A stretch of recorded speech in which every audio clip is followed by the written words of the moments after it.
This nugget concludes our series of 2 nuggets focused on project time management. This nugget, which focuses on project schedule management, is focused on schedule control, ensuring that we understand what a good, solid, effective schedule is, ensuring we understand what the appropriate measures are in place to have good schedule management in place, and putting the actual processes in place to track status, to understand how the team is doing, and to proactively move forward, making changes to the project schedule week in, week out during the delivery of the project to ensure we always know what the current schedule is, what the current forecast end date for the project is, and that we're taking the appropriate actions to ensure the project delivers on time. One of the most effective things you can do as a project manager to effectively manage your plan is to manage the critical path. What's the critical path? The critical path is the path through your project. I've shown here a dependency diagram again that has the longest duration, or that effectively determines the end date for your project. So we see we have 3 paths through our project. We have a path of 1, 2, 5, and 6, which has a duration of 12. 3 plus 4 plus 3 plus 2. We have another path through our project, which is 1 to 3 to 6, which has a duration of 11, and a final path through our project, which is 1 through 4, which is a duration of 7. So right now, our critical path is 1, 2, 5, and 6. Any change to the duration, any change to the schedule for tasks 1, 2, 5, or 6 will have an impact on our current end date. That is the critical path. As a project manager, you need to ensure that you're watching the critical path daily to ensure that you understand how each task on the critical path is doing, that you're conversing with the team, ensuring that there's nothing going to impact them from being successful completing their project, and that, in fact, our end date will be 12 days from project beginning. So manage the critical path carefully. But realize that there's other paths through the project. Tasks 1, 3 to 6 is very near to the critical path. You need to watch your near critical path tasks very carefully, simply because a unit change of 6 days to 7 days for task 3 would in fact make that path 12 as well, in which case you have 2 critical paths for your project. So if you have tasks that are near the critical path, watch them carefully, because if tasks that are near change, in this case by as little as a day, it becomes a critical path shared path. If it changes by 2 days, it in fact becomes a new critical path for your project. Or conversely, if good news happens on 2 or 5 and they drop by a day or they drop by 2 days, it goes from 12 to 10, and again, your new critical path is 1, 3 to 6. So understand what your critical path is, the original 1, 2, 5, 6, and manage it very carefully, ensuring that you're doing everything in your power to ensure each and every one of those tasks complete on schedule or ahead of schedule. Understand what your near critical path tasks are and manage them carefully, because a very small change to any of the tasks that are near the critical path can put them onto the critical path, and then you can't ignore the non-critical path tasks. The path of 1 to 4 is 7. There's a considerable amount of slack in that particular path, but that doesn't mean you should ignore task 4. If it goes from 4 days to 6 days, still doesn't affect the critical path, but by going from 4 days to 6 days, your team member has spent 2 more days on that task. Therefore, the cost for that task will have gone up by the value of 2 days. Therefore, the total budget for your project will go up as well. So critical path is a most effective tool that you have to ensure that you're going to meet your project end date. Understand your critical path, manage the critical path. Understand the near critical path, watch those carefully, and then monitor and review the non-critical path tasks to ensure that through mismanagement they don't become critical path tasks, or through not manage them well, their time doesn't go up, and in fact, the budget itself for the project goes up. Understanding the critical path for a very simple project like this, which only has 3 paths and a limited number of tasks, is very simple to do. If you have a large, complex project with hundreds of tasks, with dozens, 50, 60 dependencies, going through manually calculating the critical path would be a very difficult task. The good news is your project management software, your Microsoft project, will calculate the critical path for you and present the critical path in a graphical representation. To understand which tasks are on the near critical path, your project management software will also do a calculation for you, which will determine a value called slack. And the closer the slack value for each task is to 0, because tasks on the critical path will have a slack of 0, the closer to 0 the slack for a task is.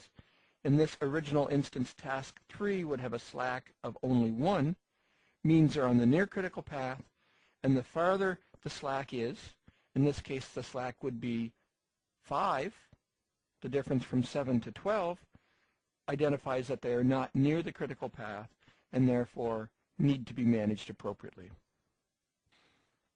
The next step to developing an effective project schedule is ensure you have proper resource leveling, ensuring you have the optimal team size for your project. What is the optimal team size? Is the optimal team size 2, 5, 25, 250?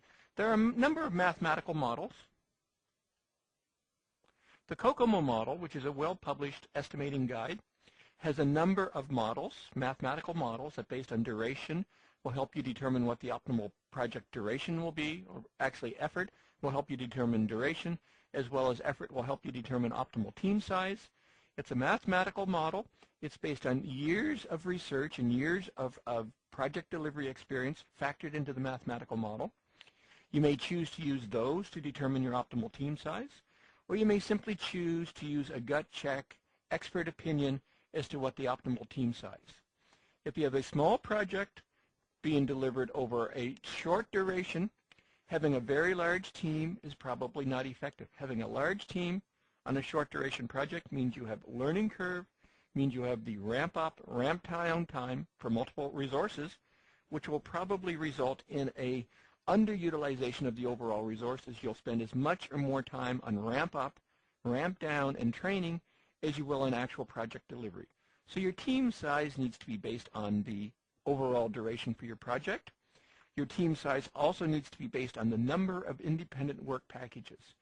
How many different team members can you truly have working independently, that they're not dependent on each other, that they're not waiting for one to finish a task before the next one can get the predecessor-successor relationship resolved so they can start on the next task.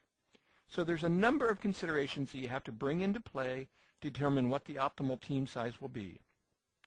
The key is focus on getting the optimal team size. The next step, and probably the most critical step to proper resource leveling to developing an effective project schedule, is that you have full or near full utilization of each and every team member on your project. What do I mean by that?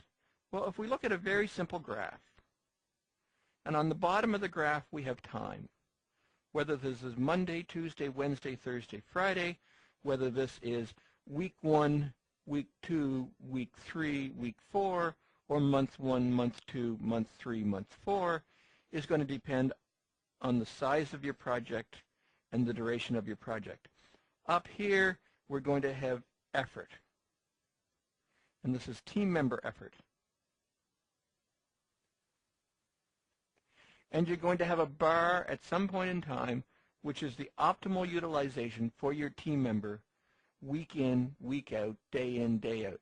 If you're working on a day-by-day basis, this number is going to be 8, or the reduction of 8 based on the utilization that we talked about earlier, so it's down to 7.6 hours per day.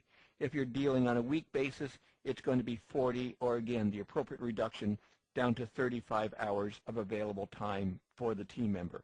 Or if you're working on a month basis, it's going to be 22 average days per month, or again, reduced to the appropriate number of 18.5 available days for your project per unit of time day, week, month.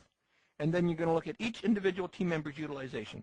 And if you have a team member that's flowing along at or about the effective level, that's good team utilization.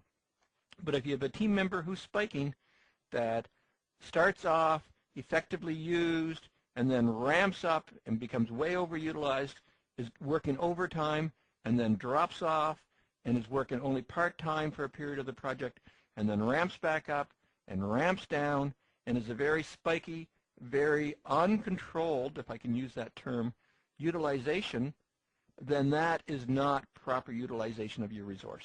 You want your resources at or about the proper utilization level, the 7.6, the 35, the 18.5, the proper availability of the resource to work on your project, and you want the actual graph of their assignment to tasks throughout your project very near to that bar. It doesn't have to match the bar perfectly. It will be virtually impossible to match that bar perfectly, as you will have periods of unavailability due to resource dependencies. You'll have various other issues. Team members may have pre-assigned vacation time and so on. That will make matching the team utilization to the optimal bar impractical, but you want it as close as possible. I believe it's okay to have small periods where they're overutilized to create the project effectively, as long as the overutilizations are balanced by periods of underutilization. That's not saying I'm expecting the team member to work 2 hours of overtime today and knock off 2 hours early tomorrow. That just means on average this will work out that the team member is working on a fully utilized level, and I'm not going to agonize over trying to balance it perfectly. But what I don't want are extended periods of overutilization. This does mean overtime. You should not be building overtime into your project plan. And this means unavailable time. The team member is sitting at their desk, twiddling their thumbs, waiting for work to arrive, waiting for a predecessor task to complete so that they can start their next task. Unproductive use of time, going to consume project budget, and can be demoralizing and very disruptive to overall team spirit. If they see a team member sitting there playing solitaire on their PC, twiddling their thumbs, talking on their phone, interacting with other team members who are busy, this can be very demoralizing and not effective team utilization. So again, focus on full utilization. Try to get your team members to that bar or as close to that bar as possible, and ensure that you have an optimal team size based on the duration of your project, based on the number of interdependencies on your project schedule, to eliminate these periods of underutilization. And if you follow all of these principles, you'll have a good, solid project schedule that will deliver the project in the optimal time frame available. Once you have an effective schedule defined for your project, the next step is to manage it, to control it, to keep it current, to keep it accurate, to keep it reflective of the current project status. The only way to do that is to effectively, diligently manage the progress on each and every task on the project. The only way to do that is to get weekly status from each team member. And on that weekly status from each team member, you want to know by task, how much time this week, and how much to go.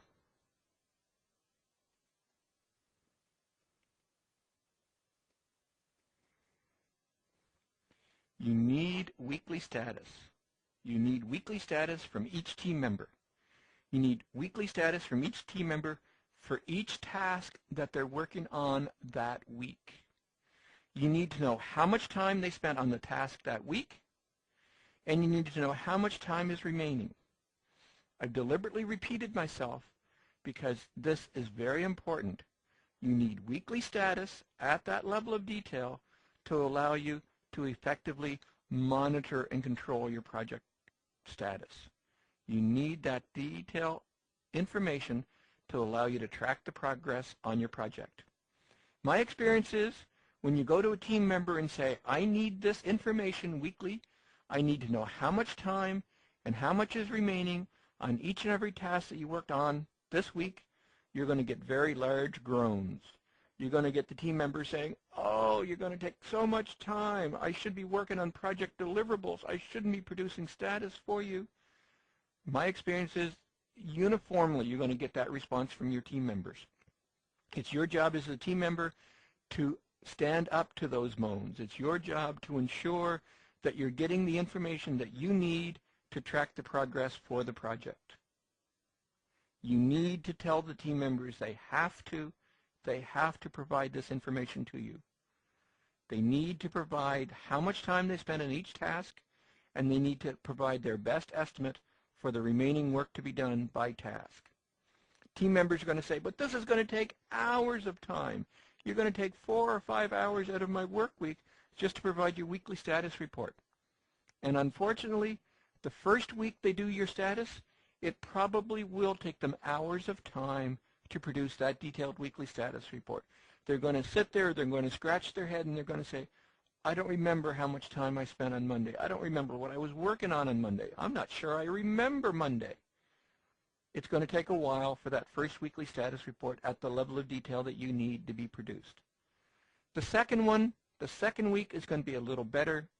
It's not going to take many hours. It may take an hour. The third week, it may take an hour again, but by the fourth or fifth week, it's down to taking a reasonable amount of time. They're going to produce the weekly status report for you in 15 to 20 minutes. I've been producing weekly status reports in my career for over 20 years. I can produce a weekly status report at this level of detail in approximately 5 minutes. At the end of every day, I take a minute and I jog down in my timer, in my Outlook, exactly what I worked on and how much time I spent on each task. At the end of the week, I simply go through my Outlook, consolidate those 5 pieces of information, scratch my head and say, how much time do I think is remaining in each of these tasks? And I have my weekly status report done at the appropriate level of detail in 5 to 10 minutes. But it takes experience. It takes discipline. It's going to take some time for your team members to get to that level of discipline where they can produce the weekly status report at the required level of detail in 5 to 10 minutes. But you have to insist on it. Without those facts, without that level of detail, you can't effectively manage the project. And when I say facts, I mean facts. You want to know the actual time, the actual remaining. But you don't need it to the second. You don't need it to the minute. You don't need it to the quarter hour. You probably don't need it to the half hour. If they simply tell you they spent 6 hours on task A and 8 hours on task B and 12 hours on task C, that's detailed enough. That is factual enough. You don't need to know that it's 12 hours, 6 minutes, and 32 seconds. So you don't want them agonizing over the minutes and the quarter hours. Provide the details at the rounded hour, and it's close enough. That, again, helps accelerate the time if they know that you're happy with hours and that the hours are absolutely based on the best facts they have at hand. It's close enough.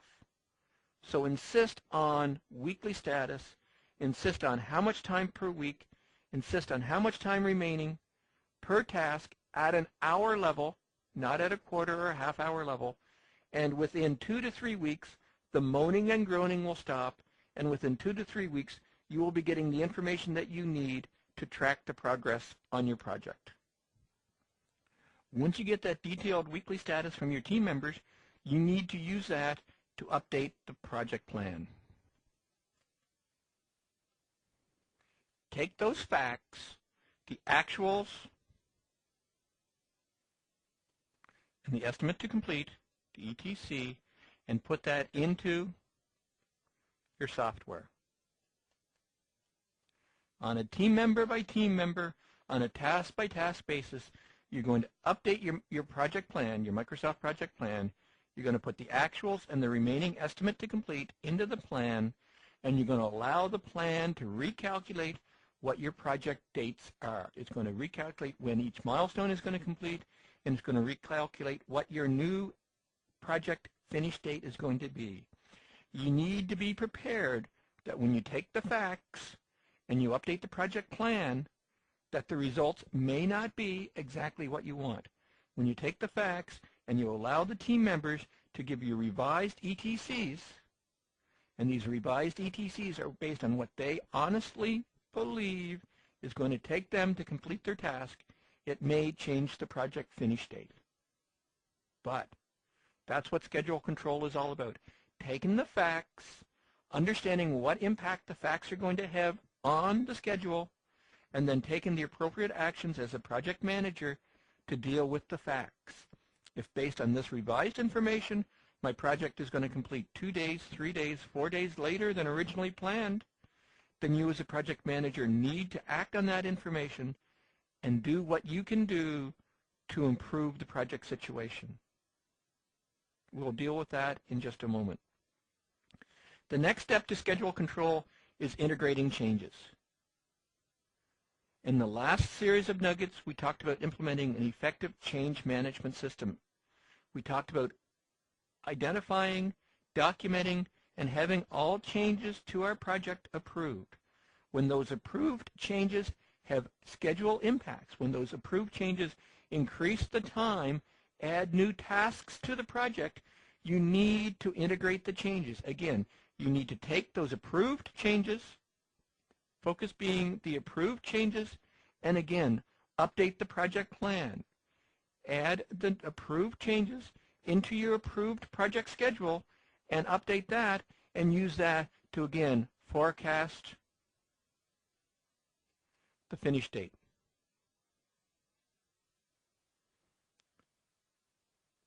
You need to take all of the information you have at hand based on the actual facts that you have at hand for week 1, week 2, week 12, week 25 of your project, and manage the facts that you have at hand based on the actuals you have from your team, based on the integrated and approved changes from the project change management system. Manage that against your project baseline and take the appropriate project management actions to report on project status, to take the appropriate project management actions to improve the project delivery situation. As a result of the work you did during project control, as a result of tracking the actuals and entering the revised ETCs, it's entirely possible that your project is forecasting a later finish date than originally planned.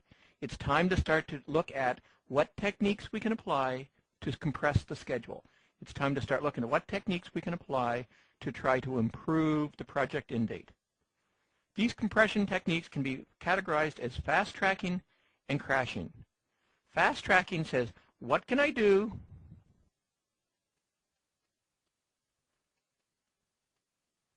to do it faster? So what can you do to do it faster? Can you change dependencies?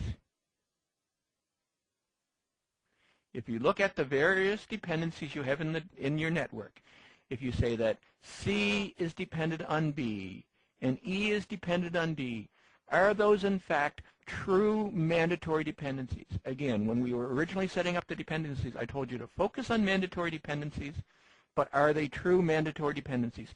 Based on the additional information that you have at hand now that your project is well into delivery mode, are these in fact true dependencies, or can I remove some of the dependencies? And if in fact they are still true dependencies, maybe you can introduce lags. Maybe it will be possible to start D 3 or 4 or 5 days earlier than C was originally scheduled to complete.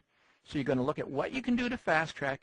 You're going to look at what you can do to do it faster. You're going to look at changing the dependencies, removing dependencies, or adding lag times, or lead times rather, to the dependency network to allow some tasks to start faster. Another thing you can look to do to fast track, can you add resources? If you add extra resources to your project and reassign some tasks to the new resources, does that improve the project delivery end date? If you add resources and start to add resources to specific tasks, so instead of having resource number 1 working exclusively on a task, maybe you can add a peer, a buddy to that task, and complete the task faster. Adding resources does not always improve the project delivery situation. Sometimes adding resources will actually change the end date in an unfavorable direction because of the amount of extra interaction, because of extra dependencies. So again, techniques for fast tracking, changing dependencies, adding lead times to dependencies, adding resources may be an effective way to do schedule compression, but doesn't always result in success. Crashing, what can you do to change the environment? Can I add more tools? If I add some productivity tools, if I change the environment within which my team is working, can they do things faster? Adding tools may in fact be a great way to crash the project, but what is the learning curve for the tools? The second I implement the tools into my project, will I in fact get schedule compression, or will there be a learning curve? Will my team get over the learning curve fast enough to achieve the benefits for the tools? Can I in fact change the estimates? And I'm not talking about changing the ETCs that the team member provided, but if you look farther out into the project, if you look at tasks that haven't been started, based on the history the project is having, based on the history of success your team members are having, is it realistic to change some estimates of some future tasks? But do this honestly. Do this. I truly, honestly believe that if I reduce the estimate for these future tasks, this reduced, revised estimate is in fact the likely estimate that will be produced, as opposed to just blindly changing the estimates now to produce a more favorable finish date, only to have the estimates rechanged by the team members when they're working on the tasks through the revised ETCs back to the original date, back to possibly even a more pessimistic finish date. So as you're delivering your project and you're encountering project delivery challenges, you need to look at schedule compression. You need to look at fast tracking. What can I do to do it faster? You'll need to look at crashing. What can I do to change the environment? Can I add tools? Can I change the way the project is being delivered? Can I in fact change estimates? The key to looking at schedule compression, the key to looking at fast tracking and crashing, is it needs to focus on critical path tasks.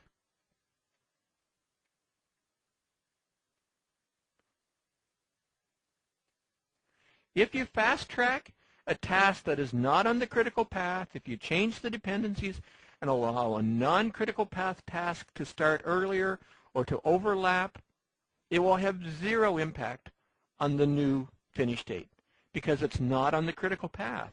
If you crash tasks, if you change the environment for tasks that are not on the critical path, again, it's going to have zero impact on the finish date. So as you're looking at schedule compression, it goes back again to understanding the critical path and focus your fast tracking, focus your crashing on the tasks that are going to impact the finish date. And those are the tasks that are on the critical path. This concludes our series of 2 nuggets on project time management. In the first nugget, we focused on the activities associated with developing a solid schedule. In this nugget, we focused on the activities of managing the schedule. We looked at what a good schedule means, that a good schedule has proper resource loading, that a good schedule allows you to identify and manage the critical path. We looked at the activities necessary to maintain the facts that you need to understand how your schedule is delivering, adding the actual work completed, adding the realistic estimates to complete for each and every task on a week-by-week basis, and then taking the appropriate actions as a project manager to improve any changes to the forecast end date based on tracking the actuals to the project, applying fast tracking, applying crashing techniques against the critical path to try to improve the project delivery situation. It's important to realize that as you apply schedule compression techniques, fast tracking and crashing, you are most likely increasing the risk of overall project delivery. Your original plan is probably the best strategy for successful project delivery. But as the facts are entered in, as the project is beginning to suffer schedule slippage, you may need to increase the risk by adding in these aggressive techniques for fast tracking, for crashing to try to maintain the original scheduled date. But if after all approaches to improve the forecast in date are unsuccessful, it's important that you communicate the facts that you have, the fact that the project is now scheduled to be 3 weeks late, to the project sponsor, so that you can work with the project sponsor to take the appropriate corrective actions to address the project condition, to deal with the facts that you have as part of project delivery. This concludes our nugget on project schedule management. I hope this video has been informative for you, and thank you very much for viewing.